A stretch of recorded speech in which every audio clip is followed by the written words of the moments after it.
고개도 좀 돌리시고, 자, 이제 우리가 이제 다시 사도행전으로 오늘 좀 돌아오려고 합니다. 사도행전 20장 쉽게 읽기를 우리가 시작하려고 합니다. 몇 주 동안에 우리가 고린도전서 그리고 고린도 후서를 바이블 with me 시간에 우리가 다 읽었습니다. 이 바이블 하우스에 계신 분들을 보니까 되게 다들 착하시고 선하신 것 같습니다. 왜냐하면 직장 생활하고 또 학교 그 시험 보고 과제 제출하고 이렇게 하면서 따로 시간을 내서 이렇게 함께 모여서 성경을 읽으려고 하는, 요렇게 하는 이게 아무나 할 수 있는 일이 아닙니다. 정말로 관심이 있고 사모하는 마음이 없으면 할 수 없는 일인데, 생각보다 여러분들이 많이 참여를 해주셔서 제 나름대로는 고린도 전서 후서는 정확하게 읽어내지 않았을까, 저희가 이제 그렇게 생각을 합니다. 그런 의미에서 여러분들이 정말로 선하고 착하고 부름받은 하나님의 백성이 확실하구나, 이런 생각을 좀 갖습니다. 유튜브 영상을 이렇게 만들어서 올려보니까 이렇게 짧은 영상, 또 쉬운 영상은 특별히 홍보를 하지 않아도 알아서 조회수가 올라가더라고요. 많이 보시더라고요. 그런데 조금 내용이 어렵다거나 좀 길다 싶으면 아예 보진 않습니다. 보니까. 그러니까 사람들이 호감을 줄 수 있는 좀 굉장히 감각적인 거, 그 다음에 이제 낚는다 그러죠. 딱 낚아챌 수 있는 이런 영상들을 자꾸 만들게 되는데, 이런 풍토, 이런 환경에서 우리가 이 바이블 with me와 같은 영상은 제가 볼 때 최악입니다. 보통 시간이 40분, 50분에 들어가서 보니까 조용히 또 성경도 읽고 이러는 거 보니까 나는 내 체질이 안 맞는다, 이런 분들이 많이 있을 것 같아요.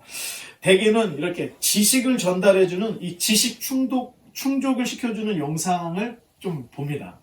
또는 직접 성경을 읽지는 않지만 또 강의하는 거, 또 교리 강의하는 그나마 좀 제가 보니까 읽는 것 같습니다. 그런데 그 시간에 직접 성경을 펴놓고 읽자 하는 그런 유튜버나 그런 채널을 제가 보지는 못했는데, 지금 저희가 이런 걸 시도하고 있습니다. 어떻게 생각하면 최악의 영상을 올렸다 생각할 수 있지만, 성경을 읽으려고 하지 않는 시대에 이러한 움직임이 정말로 필요한 거 아닌가, 이런 것도 한번 생각을 해볼 수 있습니다.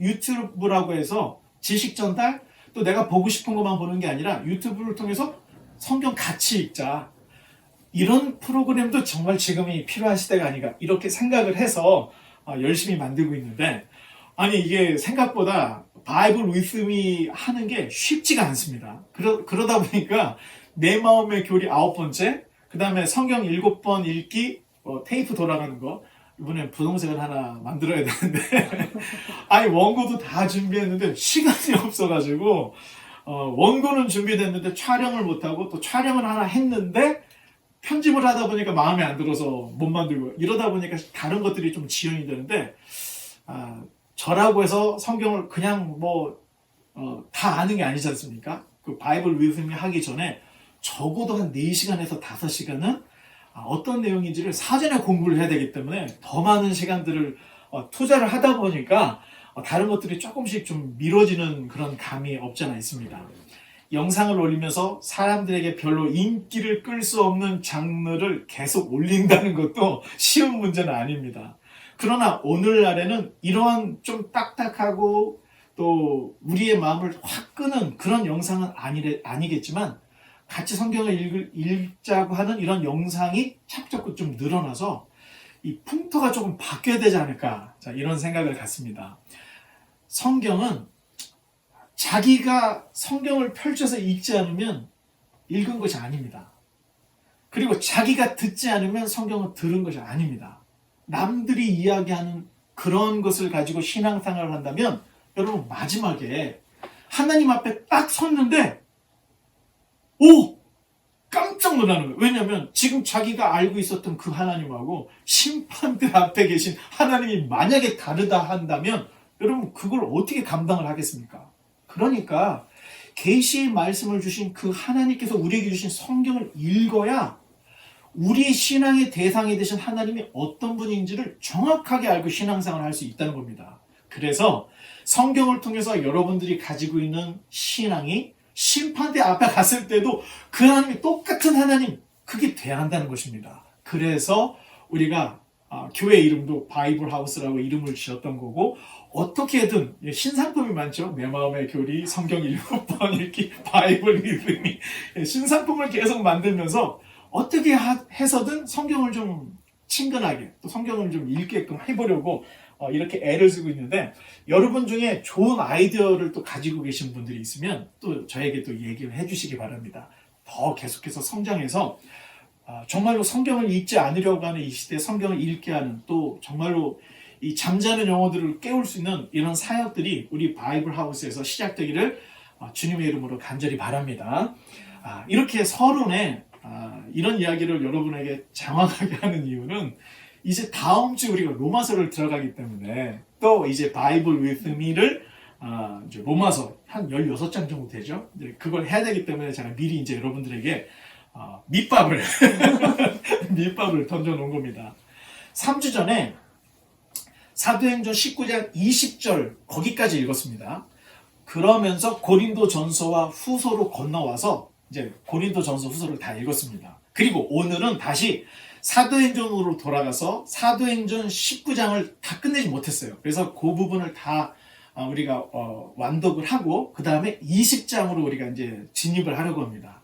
여러분들이 좀 기억을 더듬어서 다시 한번 이렇게 기억을 더듬어서 생각을 해보시면, 사도 바울이 2차 전도 여행을 마치고 3차 전도 여행 때는 그렇게 가고 싶어 했던 갈라디아 그리고 부르기아 지역을 돌아다니면서 형제들의 마음을 굳건하게 했습니다. 그리고 그 옆에 있는 에베소에 가서 약 2년 정도의 사역을 하게 되는데, 정말로 에베소에서의 사역은 정말로 광대한, 우리가 고린도 전서의 후서에도 이런 얘기죠. 광대한, 이런 아시아에서 하나님이 광대한 사역을 열어주셨다, 이런 얘기를 했는데 정말로 광대한 사역이 벌어졌습니다. 에베소에서 얼마나 사역이 확장이 되었는지, 우리가 잘 아는 두란노선을 빌려서 한 2년 정도를 제자를 엄청나게 양성을 했습니다. 그리고 바울이 말씀을 전하는 그때 바울에게서 희한한 능력이 일어났죠.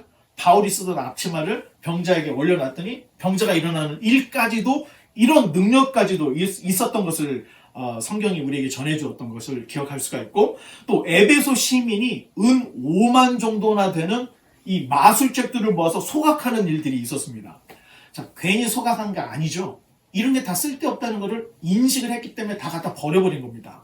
자, 그만큼 에베소가 정말로 들끓을 정도로 부흥의 역사가 일어났는데, 그때 에베소에서 우리가 읽었던 고린도 전서 후서가 다 기록이 돼서 전해졌던 것입니다. 그리고 오늘 본문인 사도행전 19장 21절부터는 바울이 에베소를 떠나야만 하는 이런 사건이 벌어지는 내용을 또 우리에게 전해주고 있습니다. 자, 그래서 사도행전 19장 21절, 22절을 또 우리가 한번 읽어보겠는데, 자, 오늘은 남주 형제가 먼저 한번 읽어보겠습니다.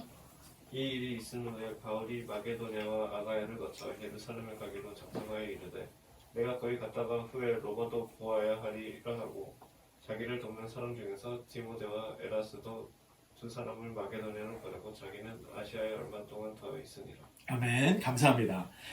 회심한 사람들이 마술책을 다 소각하는 일이 있은 후에 바울은 앞으로 1년여 동안의 자기 사역의 계획을 딱 세웁니다.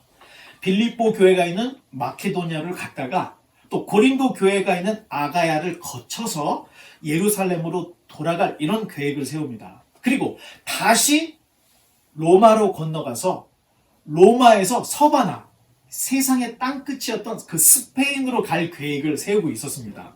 3차 전도 여행을 하는 중에 벌써 4차 전도 여행을 구상을 하고 있는 이런 바울의 모습을 볼 수가 있습니다. 그러나 우리가 이제 나중에 다 읽어보면 알겠지만 결국은 바울의 계획대로 되지는 않습니다. 우리도 살다 보면 내 계획대로만 되지 않는 일들이 있죠. 왜냐?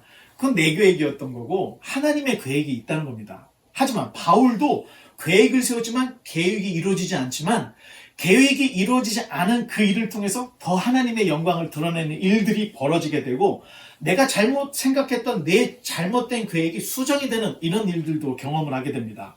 바울은 복음을 전하는 사역지에서 언제나 생활비를 요청하지는 않았습니다.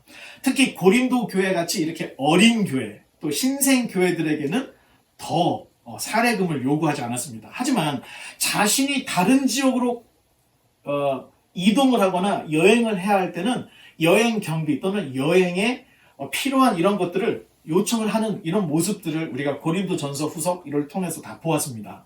또 바울의 전도 전략을 좀 생각해 보면 먼저 회당을 중심으로 유대인들에게 복음을 전합니다. 그리고 될 수 있으면 큰 도시로 가서 큰 교회를 세우고 그 큰 교회가 주변의 작은 지역의 작은 교회로 퍼져나가는 이런 전도 전략을 가지고 사역을 했습니다. 그리고 오늘 본문에서와 같이 가장 믿을 만한 사람을 그런 일꾼들을 먼저 내가 가려고 하는 곳에 미리 보냅니다. 그리고 자신은 지금 사역하고 있던 이곳에서 모든 것들을 잘 마무리를 하고 뒤늦게 떠나게 됩니다.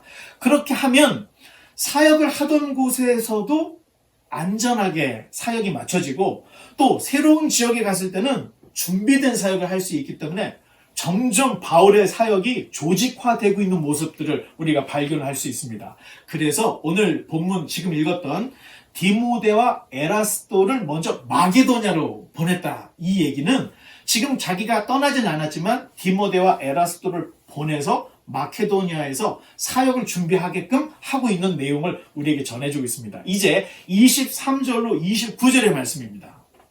그때쯤 되어 이 도로 말미암아 적지 않은 소돔이 있었으니 즉 데메들이 오라 하는 어떤 은정생이 은으로 아데미의 신상 모형을 만들어 직공들에게 적지 않은 벌이를 하게 하더니 그가 그 직공들과 그러한 영업하는 자들을 모아 이르되 여러분도 알거니와 우리의 풍족한 생활이 이 생업에 있는데 이 바울이 에베소뿐 아니라 거의 전 아시아를 통하여 수많은 사람들을 권유하여 말하되 사람의 손으로 만든 것들은 신이 아니라 하니 이는 그대들도 보고 들은 것이라. 우리의 이 영업이 천하여질 위험이 있을 뿐 아니라 큰 여신 아데미의 신전도 무시당하게 되고 온 아시아와 천하가 위하는 그의 위험도 떨어질까 하노라 하더라. 그들이 이 말을 듣고 분노가 가득하여 외쳐 이르되 크다 에베소 사람의 아데미야 하니 온 시내가 요란하여 바울과 같이 다니는 마게도냐 사람 가이오와 아리스다거를 붙들어 일제히 연극장으로 달려 들어가는지라. 아멘. 감사합니다. 드디어 바울이 디모데와 에라스도를 보내고 난 후에 사고가 하나가 일어나게 되었습니다. 자, 우리가 기억을 더듬었을 때 바울이 아테네에 갔을 때 그 설교를 우리가 생각을 해보면 아테네에 알지 못하는 신에게라는 그 문구를 이용해서 자, 너희가 알지 못하는 신에게 했던 그 알지 못하는 신을 내가 얘기해 줄게 하면서 이렇게 전도를 해 나갔던 것을 기억해 볼 수 있습니다. 그런데 에베소에서의 전도는 본문 26절을 보면 사람이 손으로 만든 것은 신이 아니다. 자, 바울이 아르테미 여신의 신전 앞에서 직격탄을 날리고 있는 겁니다. 사람이 만든 그런 것들이 어떻게 신이 될 수 있느냐? 이게 상당히 먹혔던 것입니다. 그러자 아데미 조각상을 만들어서 팔던 이 데메트리오라는 사람이 같은 업종을 가지고 있던 사람들을 선동해서 이 격렬한 소동을 에베소에서 일으키게 됩니다. 바울이 사람이 손으로 만든 것들은 신이 아니라고 하니 그걸 사람들이 믿고 또 마술책도 은 5만이나 되는 걸 다 소각할 정도로 엄청난 이 개혁의 운동이 일어나는 걸 보니까 사람들이 아데미 신상을 사지 않는 겁니다. 그러니까 자기 생계의 위협을 받으니까 이제 막 사람들을 선동해서 소란을 만들어냈던 것입니다. 그러니 이 데메트리오뿐만 아니라 같은 업을 갖고 있던 사람이 열이 받아가지고 바울과 연관된 사람들은 다 잡아들이려고 생각을 했던 것입니다. 일단 바울과 같이 다니던 사람 중에 마케도니아 사람 가이오를 붙잡았던 거고 이 아리스다고는 우리가 생각할 때 이 데살로니가 사람이 아니었을까 이렇게 생각을 합니다. 이렇게 두 사람을 붙잡아서 연극장으로 끌고 들어갔습니다. 이 연극장은 약 2만 4천 명 정도가 들어가는 엄청나게 큰 극장인데 반원형의 부채꼴 모양의 우리가 그 로마 시대 때 그 영화를 보면은 나오는 그런 그 콜로세움 같은 그런 극장을 이야기합니다. 이런 곳에서 노예나 또는 전쟁을 하다가 잡혀온 포로들을 잡아다가 검투사 경기를 하게 했고 나중에는 기독교인들을 잡아다가 고문을 하고 또 맹수들을 풀어서 기독교인들을 막 잡아먹는 그런 걸 보면서 희열을 느꼈던 장소가 바로 이런 연극장들이었습니다. 이제 본문 30절로 32절의 말씀을 계속해서 읽어주시기 바랍니다. 바울이 백성 가운데로 들어가고자 하나 제자들이 말리고 그 아시아 관리 중에 바울의 친구된 어떤 이들이 그에게 통지하여 연극장에 들어가지 말라 권하더라. 사람들이 외쳐 어떤 이는 이런 말을 어떤 이는 저런 말을 하니 모인 무리가 불러나야 태반이나 어찌하여 모였는지 알지 못하더라. 아멘. 감사합니다. 문제는 이 데메트리오가 선동을 해서 사람들이 모이긴 했는데 우리가 왜 모였지? 태반이나 왜 모였는지 이유도 모르고 선동이 돼서 이 연극장으로 몰려왔던 것입니다. 그때 바울이 가이오와 아리스다고가 붙잡혀 연극장으로 끌려갔다는 소식을 듣고 그냥 불이 나게 그쪽으로 달려가려고 했습니다. 본문 30절에 보니까 바울은 자신이 연극장으로 들어가려고 했다 이렇게 기록하고 있습니다. 아마 다혈질이었던 바울의 어떤 성격은 아마 들어가고도 남았을 그럴 사람이었다고 우리가 생각할 수가 있는데 그 주변에 있던 다른 제자들 그리고 바울의 친구였던 관리 하나가 절대로 연극장으로 들어가지 말라는 편지를 써서 바울에게 쪽지 편지를 써서 줬던 것입니다. 누가는 바울과 동역자들의 모습을 정확하게 우리에게 전해주고 있습니다. 바울은 가려고 했지만 주변의 사람들이 말려서 가지 않았다는 것을 분명히 우리에게 말해주고 있습니다. 만약 이때 바울이 이 연극장으로 들어갔더라면 정말로 피바람이 불기 시작했을 것입니다. 그리고 에베소 교회뿐만 아니라 이것이 계속 번져서 아시아에 있는 교회들이 아주 큰 곤란을 당할 수 있는 이런 일로 번질 수도 있었을 것을 우리가 예상을 할 수가 있다는 것입니다. 계속해서 33절로 34절을 또 읽어보겠습니다. 유대인들이 무리 가운데서 알렉산더를 권하여 앞으로 밀어내니 알렉산더가 손짓하며 백성에게 변명하려 하나 그들은 그가 유대인인 줄 알고 다 한 소리로 외쳐 이르되 그가 에베소 사람의 아데미아 하기를 2시간이나 하더니. 아멘. 감사합니다. 자, 이런 상황에서 유대인 가운데 알렉산더라는 사람을 대중에게 이렇게 밀어서 떠밀려서 한 사람이 나가게 됐는데 이 알렉산더가 유대인이었습니다. 그러니까 지금 바울도 유대인 또 기독교도 유대교의 한 분파라고 생각을 했기 때문에 에베소 사람들이 막 화가 났는데 알렉산더라는 사람이 나왔는데 그 사람도 유대인인 걸 알고 무시를 해버리고 계속해서 2시간 동안 크다 아데미의 신이여 크다 아데미의 신이여 막 이렇게 구호를 계속 외치고 있었다. 자, 이런 상황을 우리에게 전해주고 있습니다. 계속해서 35절로 41절입니다.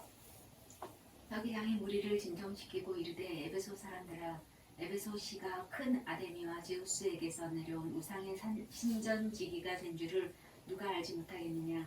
이 일이 그렇지 않다 할 수 없으니 너희가 가만히 있어서 무엇이든지 경솔이 아니하여야 하리라.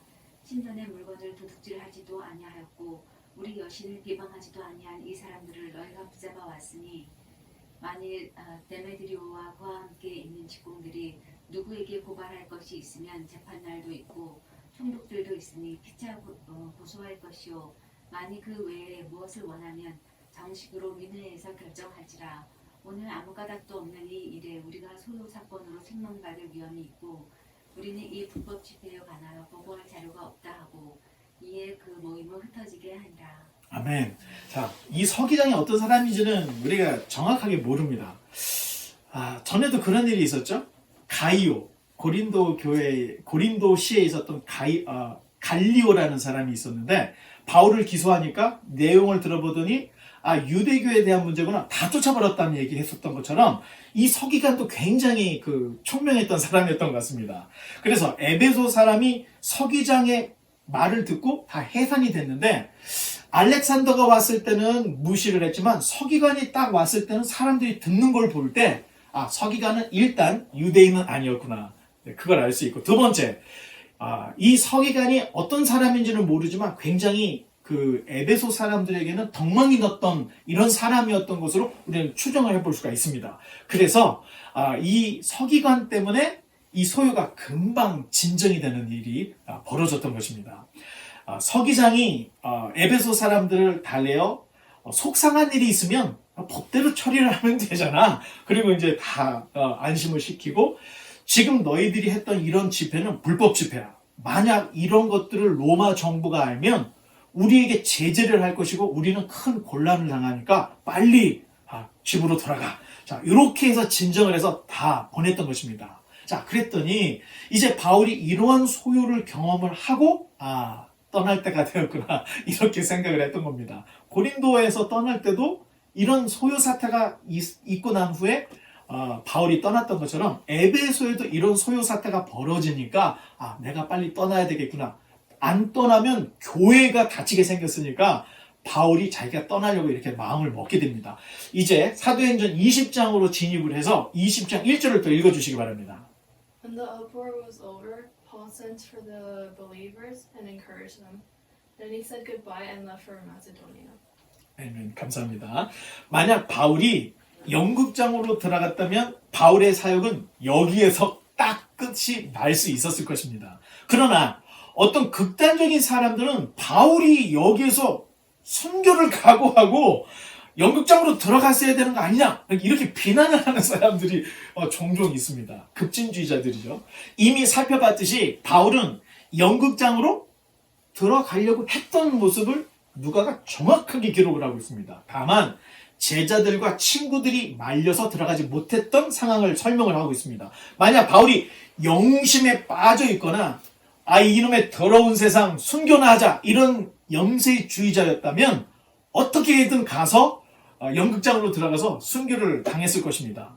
그러면 사도행전은 20장쯤에서 끝나고 말았을 것입니다. 그런데 이 극단주의자들이 또 이렇게 얘기를 합니다. 만약 바울이 순교를 했더라면 하나님이 바울과 같은 리더, 또 바울과 같은 다른 사역자를 세워서 그 일을 하게 하셨을 거야, 이렇게 이야기를 합니다. 목사가 설교 시간에 이런 말을 해서 죄송하지만, 이런 극단적인 이런 주장은 제가 볼 때 성경도 모르고 하나님도 모르는 그야말로 아주 어리석은 생각이라고 저는 이렇게 생각합니다. 하나님의 사람 하나 길러내는 것이 얼마나 어려운지를 모르니까 이런 얘기를 그냥 막 내뱉는 것입니다.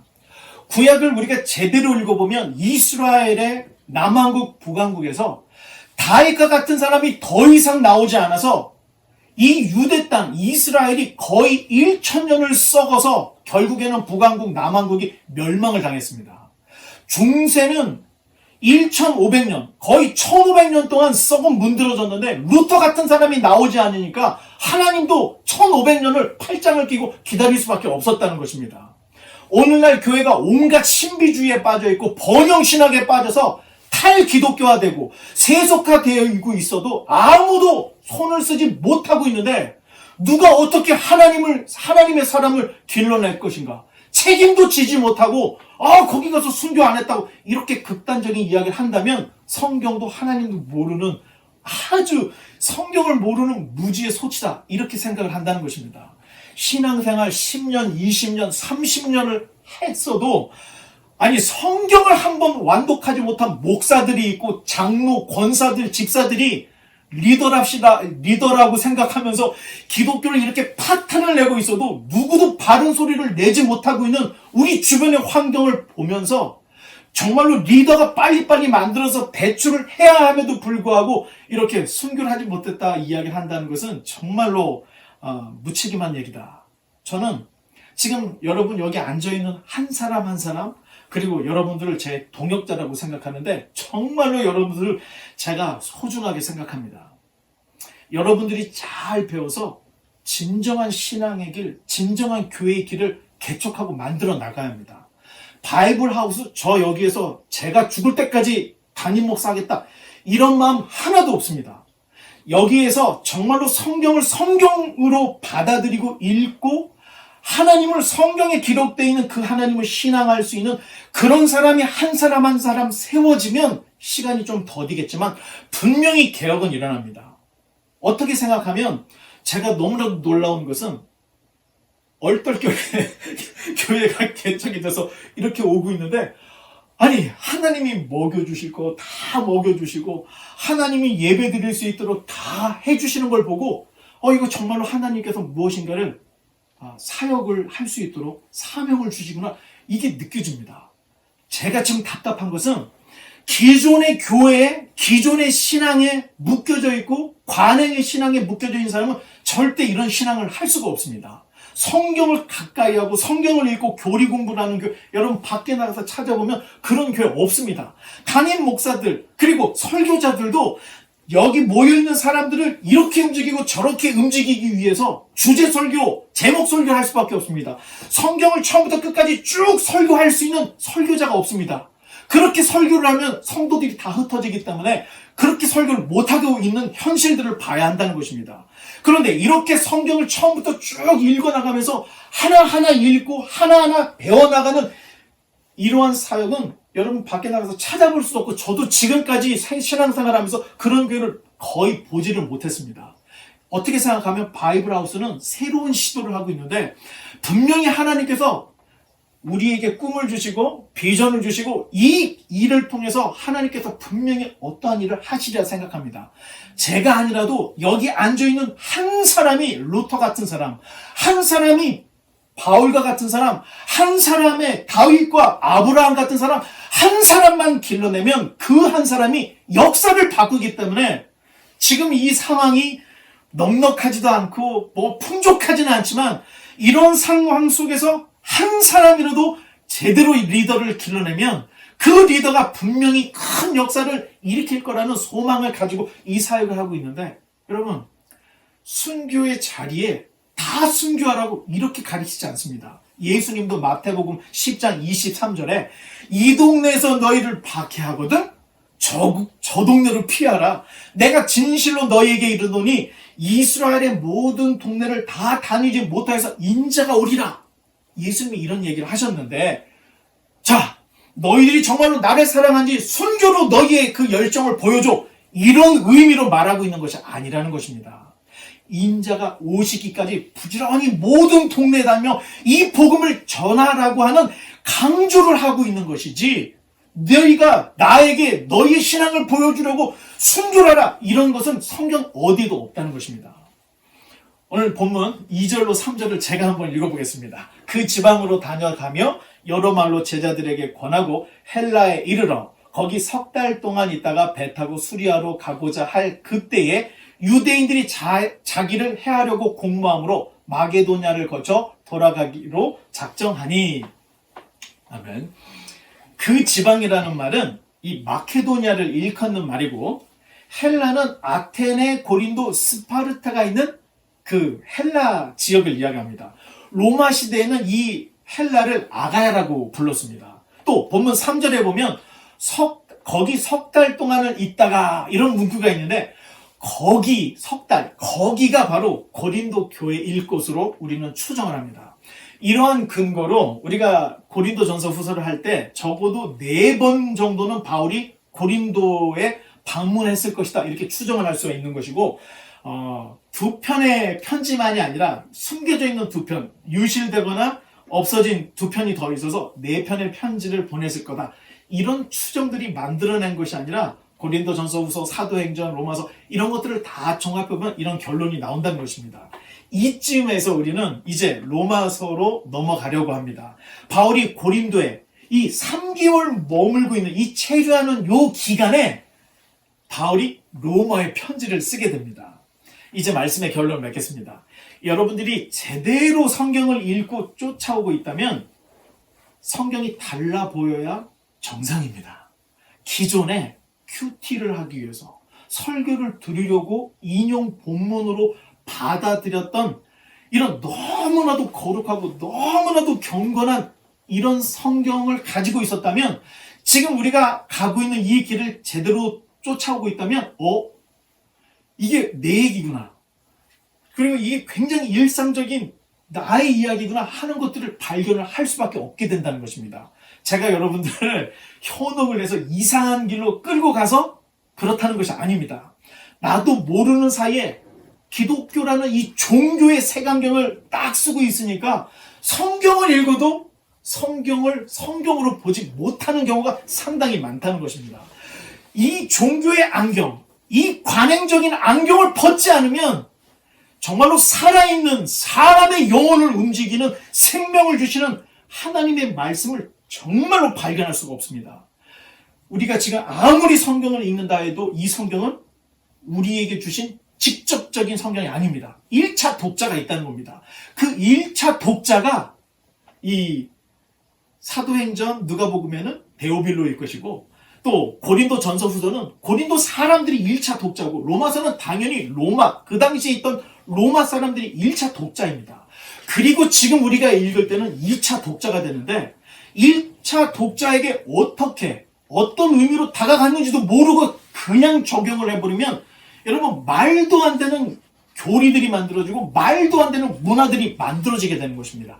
그래서 성경을 읽을 때는 될 수 있는 대로 성경이 가지고 있는 의미를 찾으려고 하는 애를 써야 되는데 여러분 그게 기도해서 되는 일이 아니라는 것입니다. 사전 찾고 역사 훑어보고 신학책 보고 이렇게 시간과 노력을 들여야 성경의 지평이 열려서 하나님께서 이러한 상황에서는 이렇게 역사를 하셨구나. 하나님께서 바울을 왜 여기에 보냈는지 이런 모든 것들이 보이게 되는 성경의 지평이 열릴 수가 있다는 것입니다. 바라기는 여러분 중간에 포기하지 마시고 끝까지 이 성경이 우리가 지금 신약 성경은 요한계시록까지 다 갈 겁니다. 복음서는요. 이거 끝나면 복음서 지나갔다가 결국에는 이제 요한계시록까지 갈 거고 요한계시록까지 가면 다시 돌아가서 창세기로부터 다시 옵니다. 자, 이렇게 성경을 잘 보려고 하는 이유는 우리가 성경 속에서 하나님을 발견하지 못하기 때문에 하나님의 말씀을 통해서 어떻게 해야 하나님을 발견할 수 있을 것인가. 자, 이 일을 해결하기 위해서 우리가 이렇게 애를 쓰고 힘을 쓰고 있는 건데 성경을 제대로 보면 성경의 눈이 열려서 보지 못했던 것을 볼 수 있게 됩니다. 이러한 눈이 열려야 하나님을 진정으로 인격적으로 만날 수 있고 우리의 신앙이 좌로나 우로나 치우치지 않고 믿음의 정도로 나아갈 수가 있습니다. 이러한 은혜가 우리 모두에게 있기를 주님의 이름으로 간절히 축원합니다. 함께 기도하며 주님 앞에 나아가겠습니다.